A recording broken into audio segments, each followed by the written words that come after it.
ইসলামে জুম্মার দিনের গুরুত্ব অপরিসীম। এই দিনটিকে সপ্তাহের শ্রেষ্ঠ দিন বা সাপ্তাহিক ঈদ হিসেবে ঘোষণা করা হয়েছে। সৃষ্টির শুরু থেকে আজ পর্যন্ত এই দিনের রয়েছে বিশেষ কিছু বৈশিষ্ট্য। এই দিনে মহান আল্লাহ তাআলা হজরত আদম আলাইহিসসালামকে সৃষ্টি করেছেন এবং এই দিনেই কিয়ামত সংঘটিত হবে। জুম্মার দিনের অন্যতম একটি বড় বৈশিষ্ট্য হল এই দিনে এমন একটি মুহূর্ত রয়েছে যখন কোনো বান্দা আল্লাহর কাছে যাই চায় আল্লাহ তাই কবুল করেন। সহিহ মুসলিম হাদিসে রাসূলুল্লাহ সাল্লাল্লাহু আলাইহি ওয়াসাল্লাম বলেছেন, দিনসমূহের মধ্যে জুম্মার দিনই হচ্ছে সর্বোত্তম দিন। এই দিনেই আদম আলাইহিসসালামকে সৃষ্টি করা হয়েছে। এই দিনেই তাঁকে জান্নাতে প্রবেশ করানো হয়েছিল এবং এই দিনেই তাঁকে জান্নাত থেকে বের করা হয়েছিল।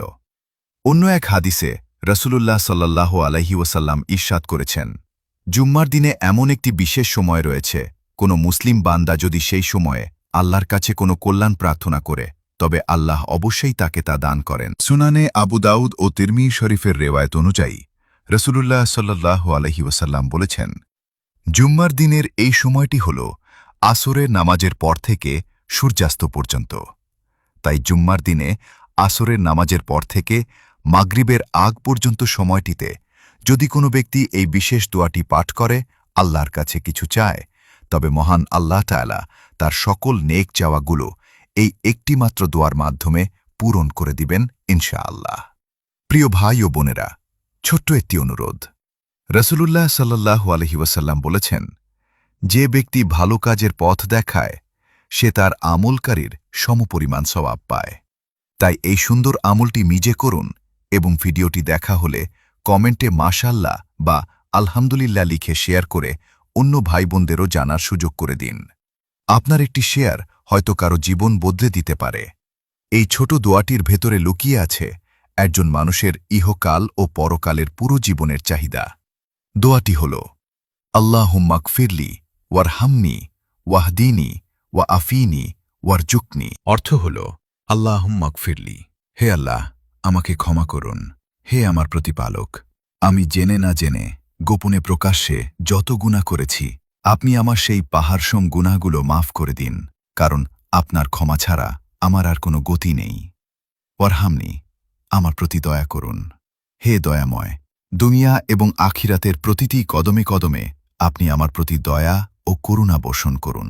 আপনার রহমতের ছায়া ছাড়া এই কঠিন পৃথিবীতে আমি বড়ই অসহায়। ওয়াহদিনি, আমাকে সঠিক পথ দেখান, হে আলোর দিশারি।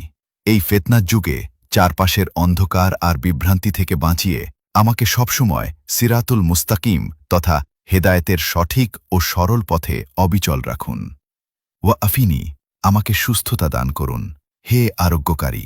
আপনি আমাকে ও আমার পরিবারকে যাবতীয় শারীরিক ও মানসিক অসুস্থতা, রোগ বালাই এবং দুনিয়ার সমস্ত বিপদ আপদ থেকে চিরকালের জন্য নিরাপদ ও সুস্থ রাখুন। ওয়ারজুকনি, আমাকে রিজিক দান করুন, হে রিজিকদাতা।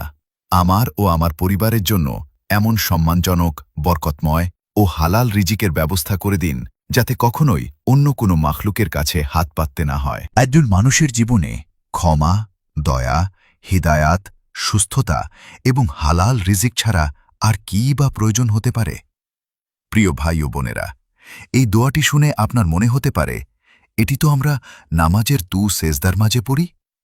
হ্যাঁ, আপনি ঠিকই জানেন, কিন্তু জুম্মার দিনের এই বিশেষ কবুলিয়াতের সময়ে জায়নামাজে বসে পুরো মন থেকে এই আমলটি একবার করে দেখুন। আপনার জীবনে এর কার্যকারিতা এবং বরকত দেখে আপনি নিজেই মুগ্ধ হবেন ইনশাআল্লাহ। মহান আল্লাহ তাআলা আমাদের সবার জীবনের সব নেক আশা কবুল করুন এবং জুম্মার দিনের উশিলায় আমাদের গুনাহ খাতা মাফ করুন। আমিন।